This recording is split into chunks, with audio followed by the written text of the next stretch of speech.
Hello there, and welcome to Chip Advisor.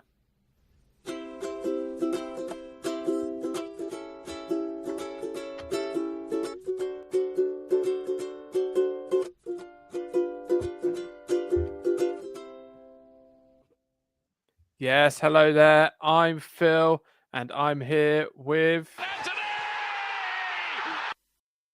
How are you, Anthony? Oh, yes, I'm well, thank you. I am very well, thank you, boys. Enjoying this COVID weather that we seem to have back. March and April, sunny. Imagine that. I know, it's very exciting, isn't it? I mean, as you can see, it's made me get out my crochet T-shirt thing that Which I've is a got. thing of beauty, by the way. Not wearing the matching shorts today because the workplace isn't ready for that. But it's lovely weather. The sunny clothes are out. So Love that. it's beautiful to Happy see. days. It's good to be back. It's been a while since we podded, boys. So yeah, looking forward to this. Looking forward to it. But you did say just before we came on air, you've no real idea what we're talking about, and you're hoping it doesn't involve God. Yeah, well, that's just me in life general, really. So yeah, no change there, boys. So who else is here? We've got Lewis. How are you, Lewis? Blessings, friends and listeners. I am all right, thank you. I'm very excited that I found out this week. I had my kind of my equivalent of a work appraisal, I guess you would call it, where I have to go sit with the bishop, check that I've not done anything too wrong, and then out of blue, she was talking about my well-being and the things I do to look after myself. And she said, "Oh yeah, how's your podcast going?" Oh, wow, we've made it. You've made it, though. You're famous. Well, you could say that. There was a heart sort of sinking feeling of going, what have I said? At which point she said, how do you come up with all the strange foods that you talk about? I think she's a bit of a foodie, right. and was possibly slightly less than impressed by our lower class foodstuffs that we tend to explore. So there we go. We got food and God brought into it, and then the mysterious foods we look at, and we're looking at mysteries today. And I have absolutely no idea what we're talking about. Excellent. I'm as confused. The bishop did reassure me. I don't know if this is a reassurance. She said, I haven't actually listened to any, but if you're listening, Bishop Karen, thanks for our chat. Hope you enjoy this episode. And yeah, that's probably enough from me. Is she a bit of a Is she a bit of a Karen? Oh wow, you can't answer that now. Well, yeah, let's say no. Okay, that feels like definitely the right answer. Someone made that. Yeah, they've not even made that connection. Don't worry, because I know plenty of Karens, and none of them are Karens in that way. I was asked the other day about doing an Easter eggs episode. Have we done an Easter eggs episode? And so I checked, and we did do an Easter eggs episode. Yeah.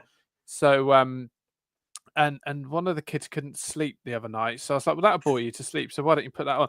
And I'd forgot that for about 20 minutes of that episode, Mike was on the loo from Trap 1. Oh yes, I remember this one. Yeah, I do. He was in the work toilet. I've heard this one. Yeah. I remember. My memory is Mike was in the toilet, and we talked about the fact that you used to get mugs with Easter eggs. Yeah, that's correct. Yeah, you did. Yeah. Did. So just to clarify, why was he on the toilet? Because what he'd eaten too many Easter eggs, or? No, here's the situation, and I hope Bishop Karen doesn't go back to that episode because, effectively, Mike bought an egg mayonnaise sandwich and left it in his car for like 2 or 3 days, and then said, "I haven't got anything for lunch, so I'll have that egg mayonnaise sandwich that's been in my car for 2 or 3 days." We warned him that might not be wise, and within about 20 minutes of the podcast, he said, "I'm just going to take you with me." And he went into Trap 1 in the toilet, and he had to pod from there. But there was various other staff members where he works not joining him in Trap 1. That'd be a bit weird. What happens. But going in and out, hand dryers going off, all sorts happening. So Only Yeah, Mike. I mean, this is the man who puts his entire life in his car, so I'm not surprised by this. Yeah, if you are joining us, Bishop Karen, steer away from that episode. And you did ask who the people who were presenting it with me were. I mean, you've possibly had too much detail about one of them already. Yeah. Harry is at Master Gardener. So Yes. that's great. That's great. Yeah. So he's really the one with knowledge on anything we talk about. Yeah. And we just blag it, the rest of us. So there you go. So today I wanted to talk about food mysteries, mainly because of this advert that I remembered, and it sent me down a rabbit hole of confusion. So I'm going to try and play this advert, and hopefully you'll remember it. But I wanted to listen really carefully if you can. Hopefully the audio works okay for this. The volume will be turned up. Take home a Gino Ginelli ice cream of Piazza Italia. Italian chic, Italian style, Italian verb, Italian cool, toffee fudge, chocolate, mint choc chip, tutti frutti, what a cutie. Take a Gino home with you. Gino Ginelli, the ice cream sensation. Gino, oh Gino Ginelli. You don't need to hear it again. So I remember that. You remember that advert? I genuinely never heard of that ice cream. Yeah, I remember that. They should do very good toffee fudge. I think had little fudge pieces in it. Yeah, well, you were from London, so you could probably afford Gino Ginelli. But I could tell you, I don't think I ever had it, but always pined for it. So, and do you not remember that advert where it went Gino Ginelli? So, no, 1994 would have been 9, as would you. No recollection of this. I mean, of course you remember this because obviously of your Italian heritage, I presume, more than the ice cream. Correct. Literally, I've never seen this before, but I feel like I've been missing out now. The accent to me sounded like a combination between Italian with slight Jamaican. Yeah. It very much sounded like if Mike was trying to do an Italian accent. That is a very good point. Well made. So here's the situation with Gino and with this podcast. I want us to try and kind of put together what Gino's life was like before his ice cream hit the shelves and he got this deal with Wolves. Right. And then after, when clearly he was sidelined from doing his own voiceover. I mean, that is not Gino, surely. And also when he got massively sidelined when Wolves decided that they wanted Carte d'Or to be their premium ice cream brand and then move Gino Ginelli aside. Was Gino Wolves then, was it? Yeah, so Gino Ginelli was Wolves. Gino Ginelli was Birdseye Wolves. Oh, and all part of the Unilever brand. Which a very 90s meal. You could have had a crispy pancake. Oh no, they were Finders. They were Finders. No, you were Finders, yeah. Oh yeah, so wrong. No, you couldn't have had that. You could have some fish fingers, some chips, and a lovely woolly jumper. Yeah, absolutely. Yes, you could. Right. So Gino, then so the car. I'll just briefly let you know about what happened with Gino Ginelli.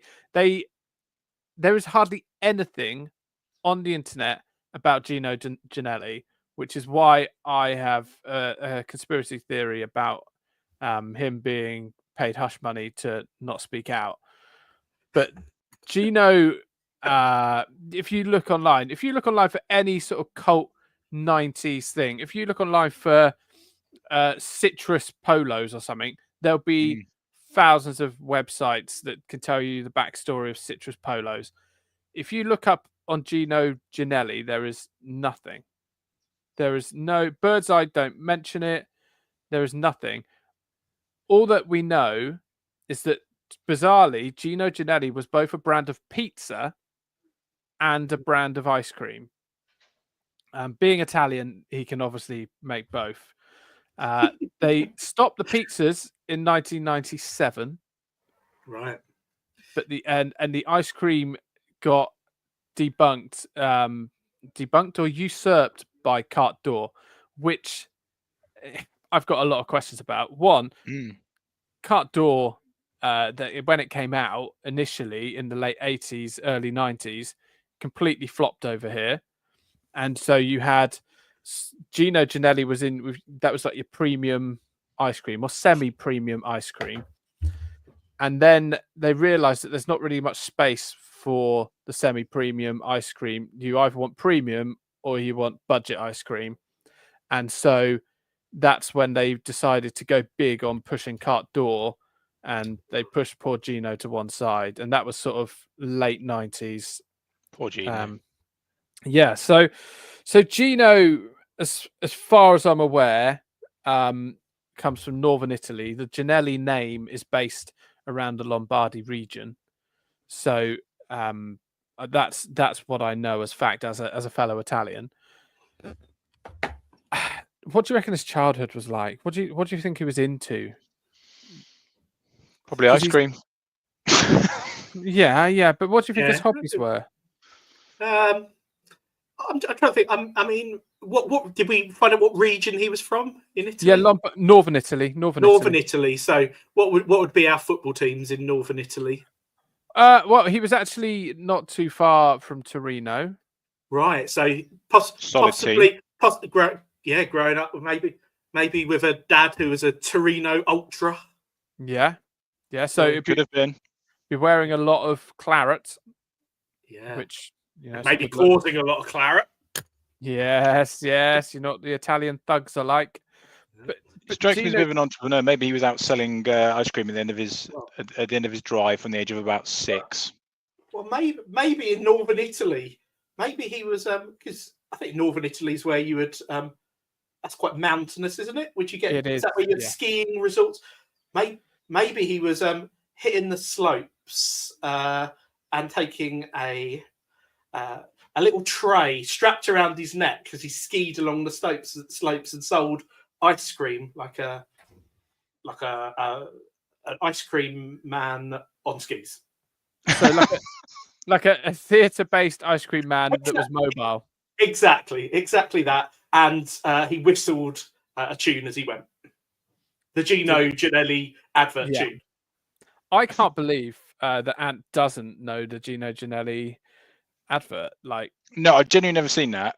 I have just googled this, and apparently, according to this particular website, which is doyouremember.co.uk, I don't remember, but thank you for reminding me of that. Apparently, the best flavour according to them was toffee fudge. Yes, absolutely agreed. And they also had Tutti Frutti and mint choc chip. Oh, do you like a bit of mint choc chip? I've really missed out. Tutti Frutti was absolutely disgusting. Oh, yeah. Did it have? It looked like it had bits of Haribo in. Yeah, it had bits in it, which I don't think I'm a huge. Yeah, I mean, I like toffee fudge, but yeah, the little bits in it were texturally horrible. So as a rich man with servants in the 90s, Lewis. Hang on, I think we've discovered this is a mid-brand ice cream. It's no Carte d'Or. No, because Carte d'Or doesn't exist. It's a semi-premium brand.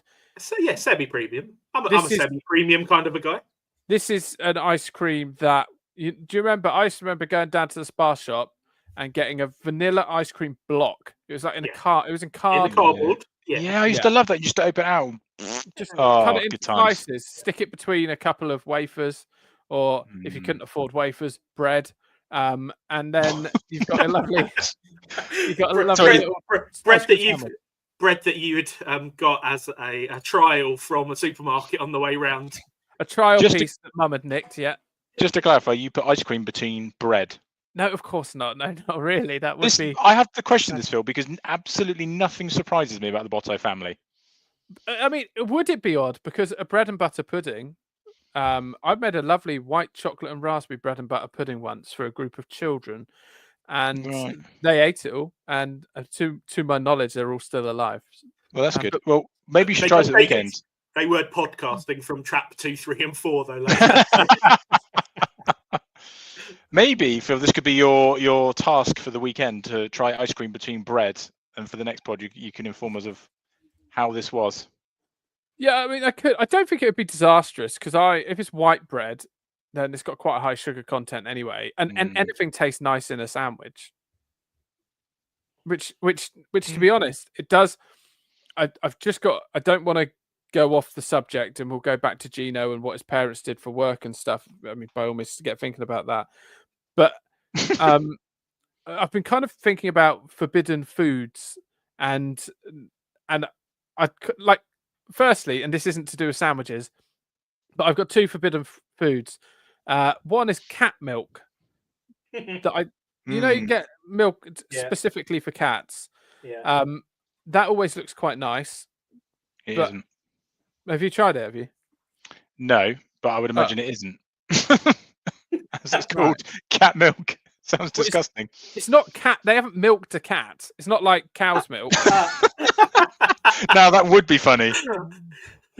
Imagine if they actually had. But I mean, yeah. I'm not sure. I mean, we kind of need Mike. He's the scientist of the podcast to tell us how that would all work. But Trap one. He wanted to milk a pigeon, didn't he, at one point in time? on one episode. I seem to remember he did question why you couldn't do that at one point as well. Yeah, he's got a lot of issues. But yeah, cat milk anyway is one of the things that I would like to try. Although reading online, there's a lot of people that say you shouldn't give cats any milk because of that. I looked this morning and it said that all cats pretty much are lactose intolerant. Yeah, and that's why you have the cat milk. Wow. Because it's not got lactose in it. Right, but I think that is fibs, and I'm not turning into Mike here. I just think it's a bit namby-pamby. It's 2025. Right, we had cats when we were growing up. Fonzie and Billy, right? They had milk for breakfast and they had milk at dinner time. They only had 2 meals a day. And I mean, you really should have given them some food, not just milk. Yeah, they had food, Yeah. but they also had okay. milk, right? And both of them lived until they were like 18, maybe older. And they had milk. What was their gut health like? Their gut health was textbook. And Billy, in fact, used to cover his doings over with soil. He was very well trained. Oh, very good. Wow. And Fonzie could do tricks, like circus tricks. So, Such as. if I went and patted my chest like this, you can't see this if you're listening. If I patted my chest like this and stood a long distance from the table, he would like lean towards me, and then he'd jump and he'd land on me, and then I'd get him to walk around on my shoulder, do tricks. I'm convinced I once taught Fonzie to say hello in a meow. I was trying really hard. I mean, Harry may claim this is a tall tale, but I'm pretty sure that Fonzie once said hello to me, kind of like meow, like that. It was like it's hard for a cat to make the noise of a H and an L. Yeah. Also. I don't speak fluent cat, but that didn't sound like hello to me. Meow. Sounded more like, Phil, you're an idiot. Stop making me do tricks. Fair. But anyway, so cat milk. My stomach hurts. What are you? An idiot sandwich. Right. So cat milk's one of the things I would like to try, and the other thing that I think look nice and I think should be different flavors depending on the colors are tulips. I just kind of think tulips would they look quite appetizing. We need Harry. Sorry. A tulip's not poisonous. Well, I don't know, but I don't know. I'm going to Google it though. So you carry on, boys. But tulips. I want to warn our listeners. You want to try a tulip? But the leaves, the leaves of a tulip, not the leaves, the petals, they look like they'd make a nice snack and go quite well in a sandwich. Imagine like you've got a boring cheese and pickle. Well, it's not boring. Cheese and pickle is the best sandwich. We'll talk about that another time. But you've got a boring cheese sandwich and you want it to look nicer on the shelf if you're selling it as part of a meal deal, and you've got some beautiful purples and pinks in there. Well, do you want, I'm a bit worried about you, to be honest. I can give you some information on this. Oh, thank goodness! What sort of music would be good for this? Excited music? Well, something Gardner, because I'm about to share some knowledge with you. Okay, let's go. Sorry, Harry. Please forgive me. Tulip bowl. So, a bit of information on them. Tulips, you need to prepare them correctly if you're going to eat them. Right. The centres must be removed. But good news for you, Phil. Fortunately, tulip petals are more edible. Oh, there you go. They can be eaten raw or cooked, but they lose a lot of their colour if you cook them. So raw may be preferable. And they can Much have many like humans. they can have many flavours. According to eattheweeds.com, the flavours of tulips can be beans, peas, cucumbers, or just what they've entitled bland. Wow.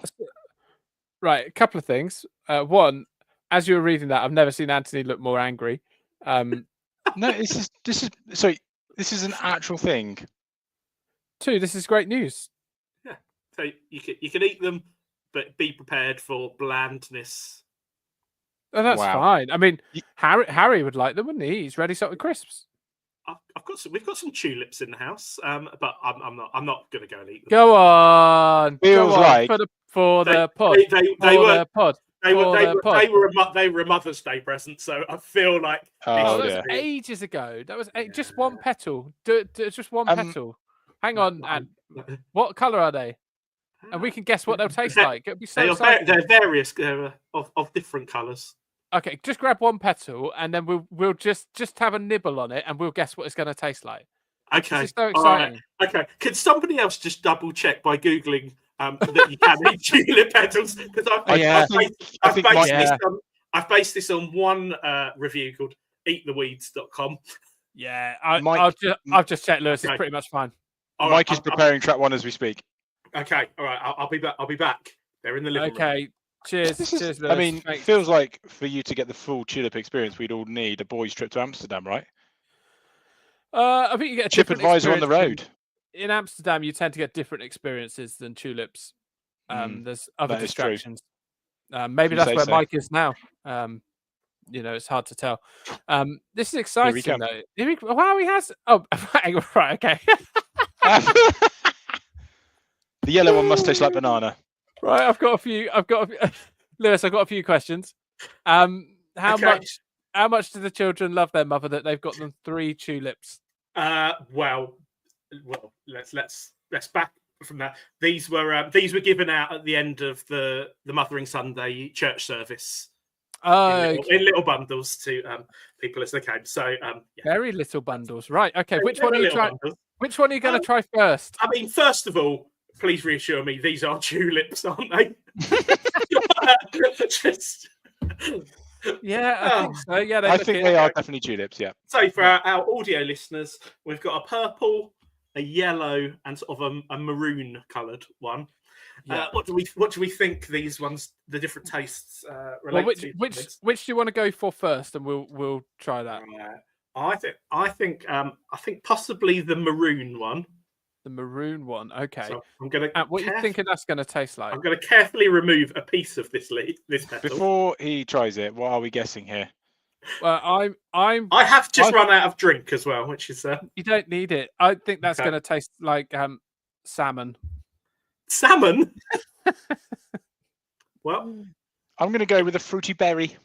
Yeah, well, I mean that was why Anthony. This is exactly why I went for this. I thought, this colour feels like a. Please don't die. All right, give it a go then. What you got? He's going back for more. I would say, kind of tastes like when you've sort of unfortunately eaten a piece of grass. It tastes of very, very little. Why are you eating grass? Oh, have you not? I had this conversation with someone the other day. Strangely enough, you can't digest grass, can you? Which is why cow pats. You can kind of, if you were to break apart a cow pat with your fingers once it's dried, you could just count the blades of grass.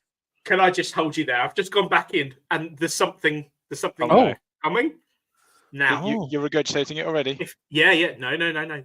It's got a slight heat to it. I would say it's a bit like a very mild radish. Oh, it does look like a mild radish.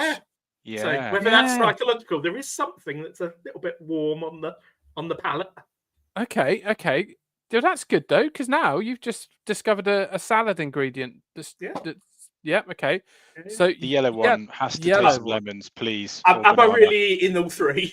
Yes. You may as well, and then you may as well just have a munch on the stalk. What I really like at this point is any member of your family, Lewis, to just walk in through that door behind you and find you live on the pod eating a tulip. I mean, I'm slightly worried that I've got a builder standing outside my window, changing our windows. So It's the yellow fine. one. Yellow is gonna. I've dropped. Hang on. So I what do we think it's think? Yellow. gonna taste like, and the two smells are the same. But I think it's gonna taste like the smell of custard powder / a sauna. Sorry. A sauna? You know the smell of a sauna? It smells like bird's custard powder, doesn't it? When you go in. If you say so. I mean, I do love a bit of bird's custard powder. It does. It does. When you go into a sauna, you I'm think, going to go home and I'm going to sniff Oh, my what's- tin of bird's custard powder now. and then you're gonna have to find a sauna to smell quite quickly after. So, good luck. Good luck. How's that working out for you, Lewis? Well, at this point, I would say there was no discernible difference in flavour between maroon and yellow. Okay. Oh, that's disappointing. Well, Yeah, it's a bit don't forget that these have been clinically dead for a while. Yes. These are. I'm not going in the garden to taste them fresh from the ground. You haven't got. Do you grow tulips? Well, they do grow in our garden. Oh, To say okay. that I grow them would be an overhead of my part. A step in the too far. process. So Yeah. the yellow one's radish as well. Just a quick one on the purple then. Or is it purple or Okay. pink? Hang on a It's a minute. We look. need some guesses here. The It's- purple it's a- has it's a got to purple. be maybe a beetroot. Oh, You've that's a just good shout. thought about the colour, and you haven't put any I'm thought just- into that at all. Well, I did. I hate beetroot. I had to think about it.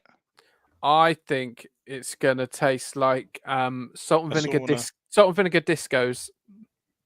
Very niche. Oh, I love a sort of video. Now, Oh, the purple has a slightly stronger flavour to it. Interestingly, It's interesting, isn't it? I would say, okay.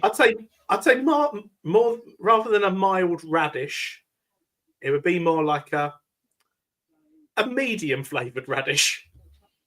Or radish, Okay. as it's called. Oh, no, not as strong. It's definitely not as strong as a. Oh, radish. okay. That's what happens if you eat the bulb, but don't do that. Sometimes radishes do taste too strong, so I think you've maybe Mm. found an answer to a question we didn't even realise we needed Maybe. answering here. It's definitely a sort of a peppery note to it.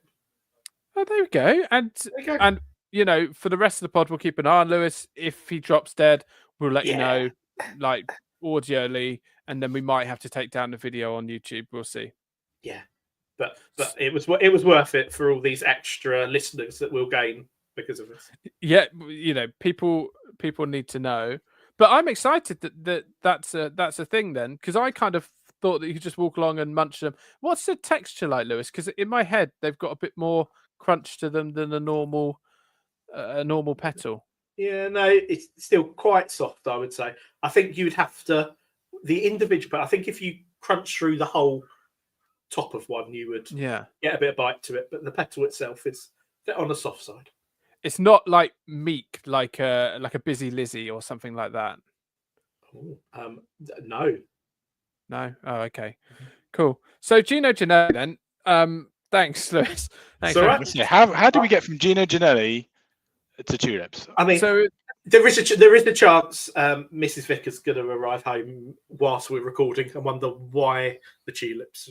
what'll be interesting, what'll be really interesting, is to see whether when she tries them, if she thinks they taste of the same thing. True. Okay. Well, we'll see. if she Ideally, she will come home. If you see her, do let us know. Okay. So Gino then, so you believe he was making ice creams as a school hobby, and it escalated, and then Walls stumbled upon him. Well, I wonder if he had a kind of a unique selling point, the fact that he was selling his ice cream in round tubs. It was In round. like it was basically everything in the 90s of very nices were in shallow round tubs, like Vitalite, Vitalite, which also had an excellent advert. It did, but I can't play that now because otherwise people have two adverts stuck in their head, and we just need them to have the Gino Ginelli one stuck in their head. Yeah, I don't remember another ice cream that was in a shallow round dish. No, it's very true. That Well, very true. It's interesting that you say this, because when they decided to put in Carte d'Or, and then very soon after, poor Gino was released from his relieved of his duties. When they released Carte d'Or for the second time, they put it in an oval tub because it helped with the spooning out process, apparently. Oh, Right. well, that does So make they did sense. that. Yeah. And they made them that way so they looked more luxury than the standard square 2-liter tub of ice cream that you'd get. Obviously, you get a lot of wastage in space when it comes to shipping to and from the supermarkets with an oval tub. But they were willing to do that because people were paying a premium price for the cart door. The cart door at the time only really had two rivals, Haagen-Dazs and Ben and Jerry's, and nowadays you get lots of really random sort of luxury brands, don't you, of ice cream that appear in I mean, supermarkets. none of those, from my memory, none of those existed in the 90s. Well, in the late 90s, they Is did. that when they started to come through? Yeah, that's when they realised it. Because Gino Ginelli, like when you look at the advert, and when I was younger, it appealed a lot more. When you look at the advert, the ice cream doesn't look like nice gelateria ice cream, does it? It does look like soft scoop with a few bits in it. Yeah, that is essentially my memory. I think that was the case. Yeah. What other luxury food items did you have in London, Lewis, that we wouldn't have had? Caviar. Caviar. Yeah. Because there's certain products that I don't think I've ever had because there's always been a cheaper alternative. Right. So I think you have a very interesting impression of London film that is very different extremes of the spectrum. At one point, there's I'll get stabbed as I leave the house, and the second point is you will if that we're eating Gino Ginelli ice cream. Yeah, I feel like these two things are kind of poles apart in your. No, they're not. View. No, Okay. no, not at all. Because the theory is you make the most of your life because it will be short and someone will injure you. Okay, got you. Wow. Yeah. You never know when someone, is going to knock on your door and do something terrible to you. So you may as well spend the money you have on Gino Ginelli. That was right. That was the thinking. I'm trying to think what else we had that was different. We definitely had different names for certain things. Right, like what? Which I don't know if I've shared this before. So I remember when we moved to Dorset, some 15 years ago now, going into a fish and chip shop and realizing that the old pickled gherkin was, which I know this is a controversial food, but one that I'm a big fan of. That we in London they're called Wallies. I have heard this. I think maybe I've told you this, Phil. Maybe, yeah. I think I remember a baffled look on your face the first time I told you this. Thank you. Oh, that's just Phil in general. Oh, there we go. It strikes me that you would have had Arctic roll, like you would have had a Bird's Eye brand Arctic roll pretty much every night, just as standard, whereas we would be having bananas in custard. Okay. Well, I mean, I did grow up in a single parent family in an ex-council house, so I wasn't living up to quite the caviar experience. Yeah. But you must have so when Sunny Delight launched, you must have been one of the first. You must have been an early adopter, whereas we had to wait until it was on offer. I remember we definitely. I don't know why I remember this. I remember getting a voucher for it.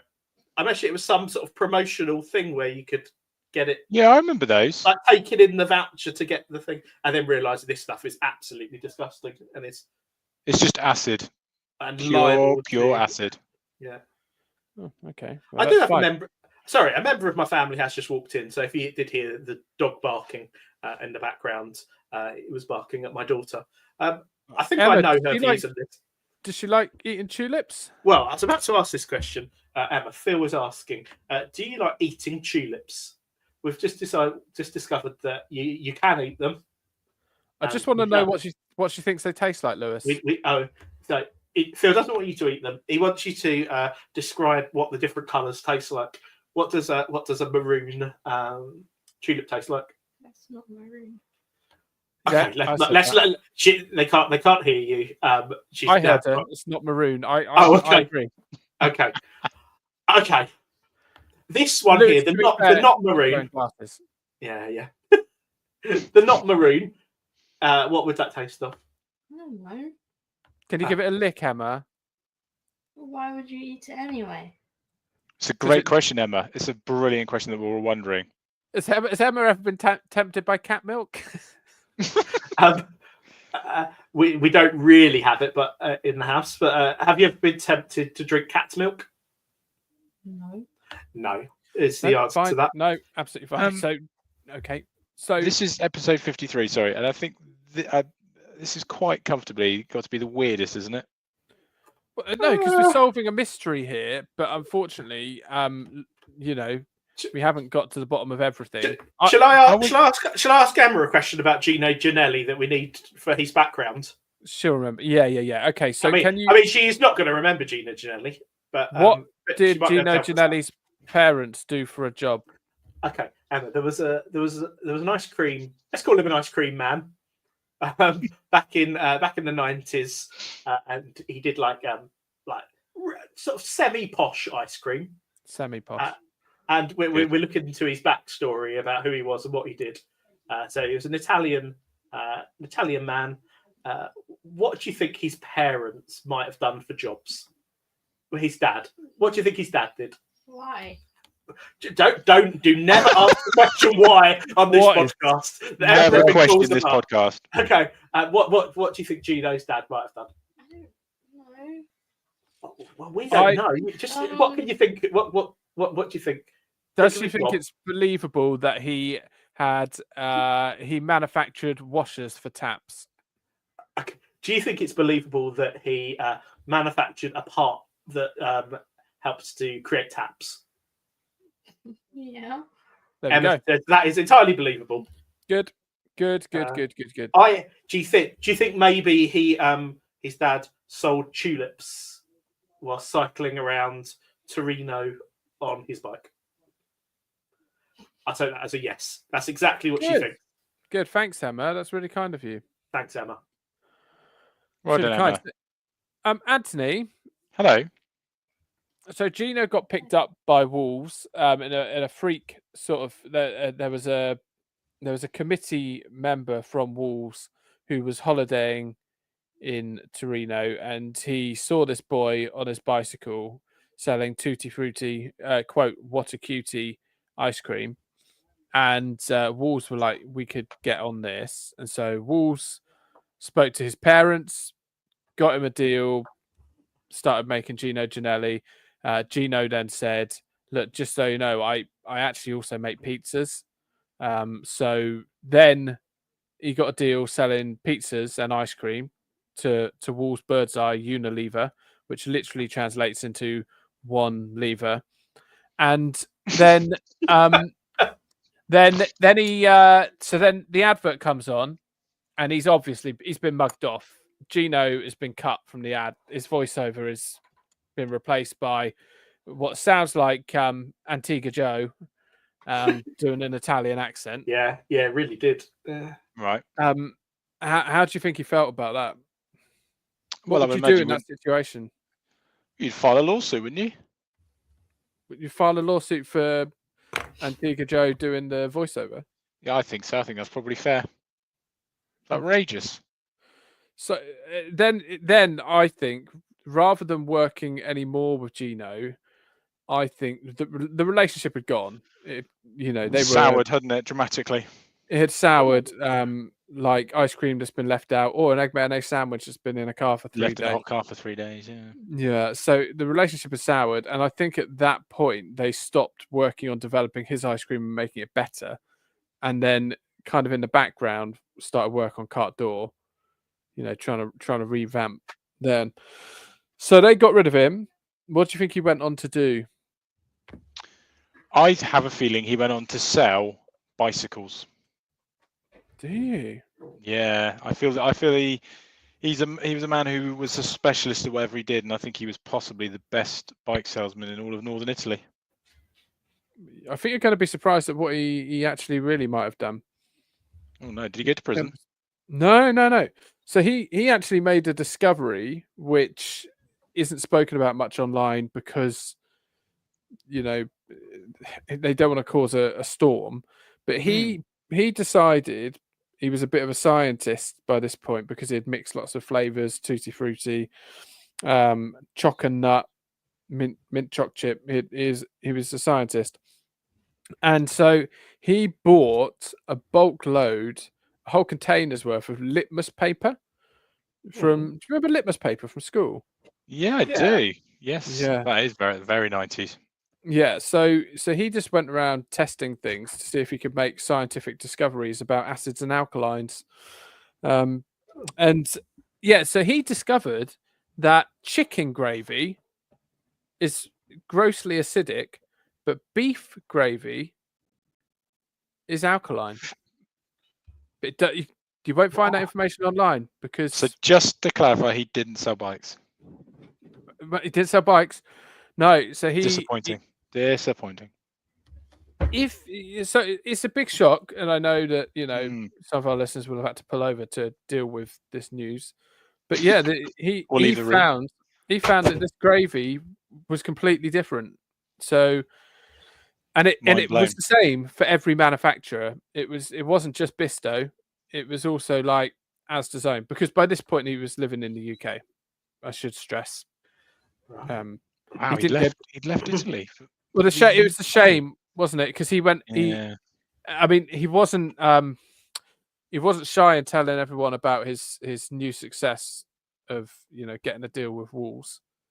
So he was a bit embarrassed to go back to northern Italy and then say, "Look, they've bought in French ice cream." Imagine the indignity. Bearing in mind, Italy is known for good ice cream. Ah, the French. How would you deal with someone like that, Lewis, from a vicar standpoint? If he comes into your church and just says, "Look, vicar, I've got a situation. I've embarrassed myself here. I've got this. I've got an awful situation where I can't go back home." Would you encourage him to face the music, or would you say, "Yeah, hide out here"? I think definitely in the short term, for his own protection, his own sanity, to get himself back on his feet. I think at least a short stay in this country is preferable before going back and making amends. Yeah. Okay, fine. Yeah, that's probably a good idea. It's probably a good idea.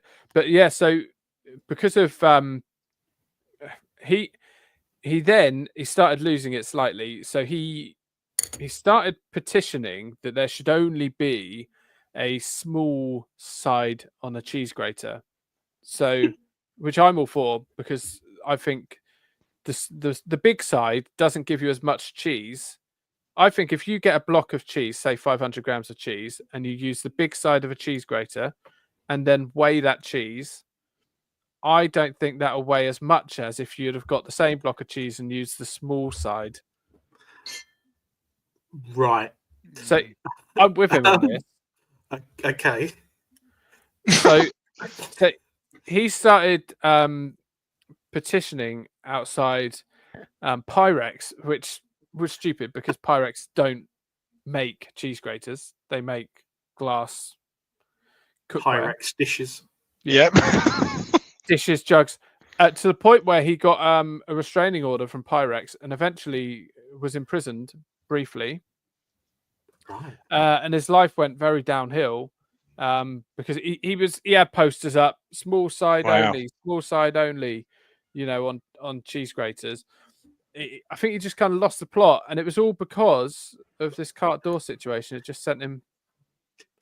Have you been grating a lot of cheese on the small side, Phil? Eating it just before bed and then coming up with podcast ideas? No, not at all. Okay, no, this feels like some sort of Phil's funny dream. No, poor Gino. He's had a bit of a life of it. I think he's still alive, but because of like witness protection and stuff. Because he's a ex-con, I think that's why he can't read anything online about him. Right. Wow. You mean you've given this a lot of thought and a lot of research? I haven't. Yeah, but research. Yeah, not thought. I've had to go old school and read books, pop to the library, stuff like that, news articles. But they've all been removed offline. If you search for Gino Ginelli, it really is a mystery. Poor Gino. Poor Gino. So yeah, I suppose we'll never know exactly where he is now. He's probably called Johnny. He's probably in a Johnny. care home, telling everyone this very story. Actually, If you went to a care home, man, Hmm. do you think you would be one of the people who stayed in your room, or do you think you'd sit in the communal lounge? Oh, depends what mood I'm in. I think probably depends what day of the week it is. Sometimes, as you know, I can be very grumpy. I Yeah. would very much like to be on my own.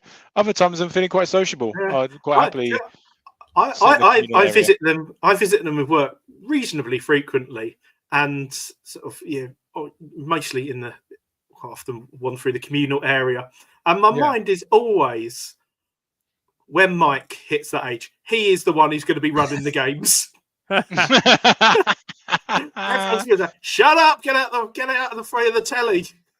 Yeah, exactly. And That's then the come on, problem. everyone, let's play a game. Or he'll be confined to his room playing FIFA. And there'll be. If FIFA's still around. I don't think his hands. I think Mike's hands will probably be some of the first things to go. Yeah, play a lot of PlayStation thumb His going on there. dexterity in his hands, I think. Well, unless you can think of another part of Mike that's going to fail first, but I think his hands, worryingly, will be Probably his feet. His feet. Oh, well, so then maybe quicker into a care home because mobility and stuff. I'd imagine his wife's already ringing around a few right now. In preparation. Come on, he's mid-40s. Time to go. Just in case. It's like the Peter Kay advert, yeah. Mid-40s, that's generous. That's kind of you. Oh, I was being kind. Yeah. We know he'll be listening. He's the elder statesman of the podcast. He is, and he's not here to defend himself. But yeah, so yeah, I think in a care home, I think the communal. I'd quite like to sit in a communal lounge in a care home now, but I think when I'm older, I won't want to. You would have to have it to be quiet though. You don't like a lot of noise. Yeah, exactly. A quiet communal area. And if I'm watching The Chase or something like that, and people but they don't really talk much these days in communal lounges in care homes, I find. But no. Anyway, any other business? I feel like I need a tub of this Gino ice cream now. It's such a shame that my 90s childhood has been ruined by learning of this lack of ice cream in my life. Yeah. Well, I've been sitting on this piece of any other business for okay. Here we go. The whole record because this is gonna be groundbreaking. I didn't want to ruin the whole thing. You can still buy it in South Africa. Yeah, you can get Gino Ginelli South African for $136.99. What's the What's the exchange rate? No. Rand, what's the currency? Rand. That's what I was looking for. You don't know Rand? Come on. I forgot. Basics. Basic economics. And it comes in creme brulee, hazelnut praline, strawberry pavlova, or chocolate brownie. They've got exotic with the flavours, haven't they? I feel like this whole episode has been about deceit from Phil because he knew that this was still readily available, but he wanted to talk about Gino Ginelli. But he hadn't gone to South Africa before the pod, gone and got a tub or three and brought them back and been trying them. Instead, he made you try tulips live on air. Unbelievable. Yeah. He was under this hoax that Gino Ginelli, it's been discontinued. You can't have it anymore. Let's do a pod based on it. And the reason that pipe down. I'm disappointed. I've got an answer for you. No, I knew that someone would Google it and go, oh, but South Africa, creme brulee flavor. Right. Gino, as we know, isn't stable. We've discussed this. He's had a few issues. He isn't, in a great way. After his gravy revelation that no one really took seriously, which is a shame. Try it for yourself if you get yourself some litmus paper. They're dirt cheap. I did Google the price of litmus paper, and I think it'd just be fun to use. But anyway, once Gino, he's not too right in the head. He hasn't really heard of the internet, and he's certainly not been to South Africa. So Wolves are actually using his name still over there because is there some issue with the South Africans and the French? Is that because maybe they don't like carte d'or? For me, my friend. Maybe they don't like carte d'or I don't know. Maybe. Oh, But well, for whatever reason, I think they've just took a punt that Gino's never going to find out. right. It's not in round Just tubs fell away. anymore. But exactly. Let me guess, it's gone oval like Cart Door. Yeah, it has. Oh, weekend ruined. Weekend ruined. But if you do need some Gino Ginelli in your life, there is a racehorse called Gino Ginelli. There Is it racing in the Grand National? Unfortunately, no. I think it's it. Yeah, I don't know. It's 16. It's got 16.2 hands. Yeah, that's a lot of hands, isn't it? It's a lot of hands for a horse.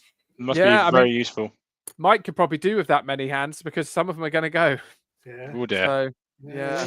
It's not Well, on good. that bombshell, boys, I'm going to have to depart, but it has been an absolute pleasure speaking with you both, especially, but obviously the obvious highlight was seeing Lewis eating tulips. You really did take one for the team there, Lewis. There's some things I didn't expect about today, and that's going to be one of them. Oh, good. Well, I'm pleased. Just whilst we're doing any other business, Dyson hand dryers in public toilets. I think I've said it before. They're rubbish.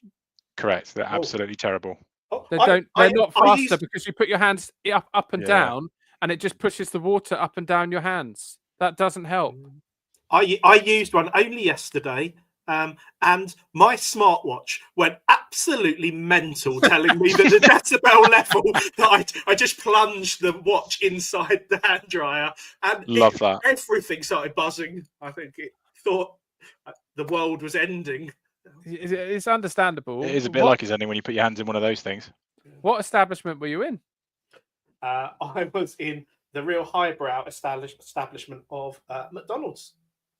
Oh, nice. Yeah, I could do a McDonald's right now. Yeah. Having said of my watch buzzing, someone is trying to phone me. Right, on that bombshell then, I will play us out with the Gino Ginelli advert. And I do hope that you both have a lovely, lovely rest of the day. And we'll hopefully be back soon to record again. Take care. Bye. Have a good one. Bye. Take home a Gino Ginelli ice cream of Piazza Italia. Italian chic, Italian style, Italian verb, Italian cool, toffee butter, chocolate, mint chocolate, tutti frutti, what a cutie. Take a Gino home with you. Gino Ginelli, the ice cream sensation. Gino, oh Gino Ginelli.